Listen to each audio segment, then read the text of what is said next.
barbershop conversation, guys. Feel free, hit the subscribe button. Don't forget 2 dates. Oh, Ticket and I got a show. We're doing our first episode today.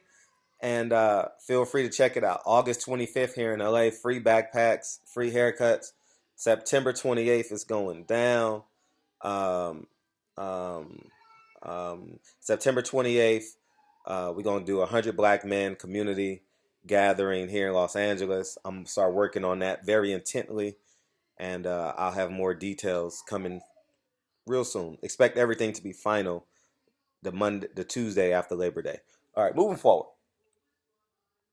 Here's what I need you guys to understand and comprehend. Dillian Whyte walked into the ring July 20th with loaded and or illegal gloves and PEDs in his system. I'm going to repeat. Dillian Whyte walked in to June 20th against Oscar Rivas with illegal and or loaded gloves and PEDs in his system. Think about that factually. Think about that in the sport of boxing. Now, think about if Dillian Whyte is in the blue corner, think about the red corner. How is he going to win? How and why is he fighting someone under those circumstances, given that boxing is a licensed and governed sport? I am completely perplexed. Now, on the tickets, on the promotional bill, it says Matchroom Boxing. Matchroom Boxing is basically the parent company to that event. And I want to help you guys understand parent company. Like when you buy a Pepsi or when you buy a bag of chips, it says Frito-Lay or Coca-Cola is the parent company. Matchroom Boxing is the parent company of that. Now, when something like this happens, in America, we have a recall, right? If there's something in a defect or something, the company will take the $1 million hit and call for a recall and take that product off of the shelf. That's what Matchroom Boxing was not willing to do. And according to Eddie Hearn, Barry Hearn is not responsible for Matchroom Boxing. He makes no decisions. So who makes the decisions? The man Frank and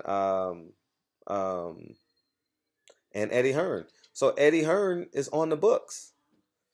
Eddie Hearn is on the books. So at the end of the day, you have to take into accountability the truths. What are the facts? Dillian Whyte failed a test and was caught with PEDs in his system.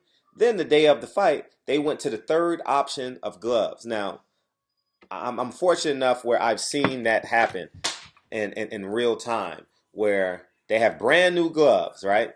They have brand new gloves, and I believe it's the commission there. I believe it's the other trainer, or it may not be the other trainer. It may be a representatives of both teams. And they hit the gloves, they do that, and they get put in the bag, and commission signs off the gloves. And I think the commission holds on to the gloves the day before or something, but I know it gets wrapped up. And I think you get 2 pair, right? You get to pick two gloves, right? And I don't know where the gloves go thereafter, but I know they're completely sealed away, so the gloves don't get, so they don't take, you know how Mike Tyson used to put his knuckles through the gloves before the fight? Remember that? Remember those very visual and menacing visuals we had of Mike Tyson before the fight, putting his fists together, trying to pierce the gloves so it hurts more? The gloves can be reconditioned, so they don't do that. So that's why when the referee feels the gloves to make sure that there's still cushion in there, or hay, or whatever they put in there. But Eddie Hearn, you're on the hook for this, and you tried to come over to America and bring IFL with you and attempt to give the PC answers and protect yourself from reality.